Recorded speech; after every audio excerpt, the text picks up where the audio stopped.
Assalamu alaikum wa rahmatullahi wa barakatuh. Jina langu naitwa Ramadhani Haruna Chanila, katibu wa Baraza Kuu la Waislamu Tanzania BAKWATA mkoa wa Mwanza. Ufuatao ni waraka kwa viongozi wa BAKWATA kuelekea uchaguzi mkuu wa nchi tarehe 29 mwezi wa 10 2025 ndani ya mkoa wa Mwanza. Tafadhali usikeni na mada kama inavyosomeka hapo juu. Tarehe 28 mwezi wa 10 mwaka 2025 itakuwa siku ya mwisho kwa zoezi la kampeni kwa wagombea wa vyama vyote vya siasa vilivyotimiza sifa za kuweka wagombea kwa mujibu wa sheria, taratibu na kanuni zilizowekwa. Hivyo wahimizeni waumini Waislamu wahudhurie kwa wingi katika mikutano hiyo ya mwisho ili kuwasikiliza wagombea. Baada ya hapo kutafuatiwa na zoezi la upigaji wa kura kwa watu wote wenye sifa za kupiga kura kama taratibu zinavyoelekeza kwa ajili ya kuwachagua viongozi wetu kwa nafasi za diwani, mbunge na rais, ili kuwapata viongozi watakaotuongoza katika kipindi kingine cha miaka mitano 2030. Kwa msingi huo, Baraza Kuu la Waislamu wa Tanzania BAKWATA mkoa wa Mwanza linawaelekeza viongozi wake wote ndani ya mkoa kufanya na kuzingatia yafuatayo. Namba moja, kwa wale watakaojaliwa tunaomba kuendelea kufunga kuanzia tarehe 23 mwezi wa 10 2025 hadi tarehe 29 mwezi wa 10 2025.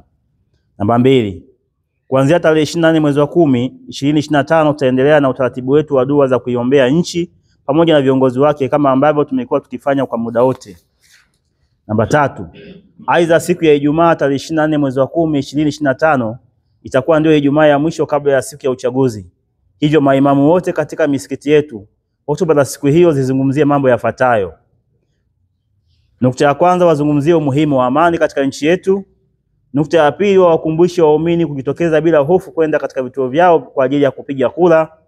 Nukta ya tatu, wawakumbushe waumini kwamba mara baada ya kupiga kura warudi majumbani mwao na kuendelea na shughuli zao ama ratiba zao za kila siku wakisubiri kutangazwa kwa matokeo. Nukta ya nne, pindi matokeo yatakapotangazwa na kiongozi ama chombo kilichopewa mamlaka hayo, ni wajibu wetu kuyapokea kama yalivyotangazwa. Na nukta ya mwisho, na kama kuna malalamiko yoyote yawasilishwe mahali husika na watu wenye dhamana ya kufanya hivyo kwa mujibu wa sheria na miongozo iliyowekwa. Waraka huu umetolewa kwenu na Sheikh Hassan Musa Kabeke, Sheikh wa mkoa wa Mwanza, naomba kuwasilisha. Naam, sanjari na waraka ambao tutaugawa hapa kwenu viongozi, tumetengeneza BAKWATA mkoa wa Mwanza, tumetengeneza hutuba elekezi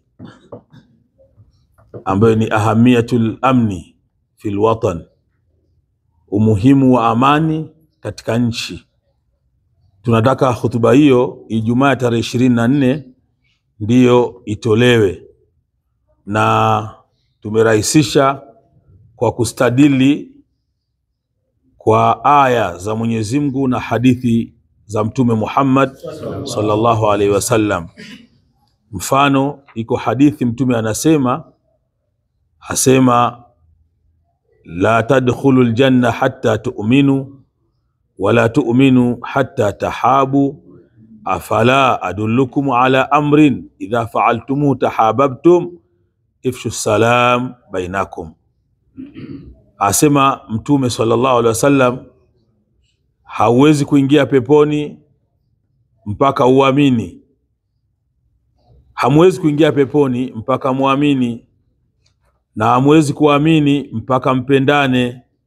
Je, nikujulisheni jambo ambalo mkilifanya mtapendana? Jambo hilo si jingine, Mtume akasema, tangazieni amani, enezeni amani. Kwa hiyo ni moja ya dalili ya kukuruhusu wewe kuzungumza kwenye khutba juu ya umuhimu wa amani.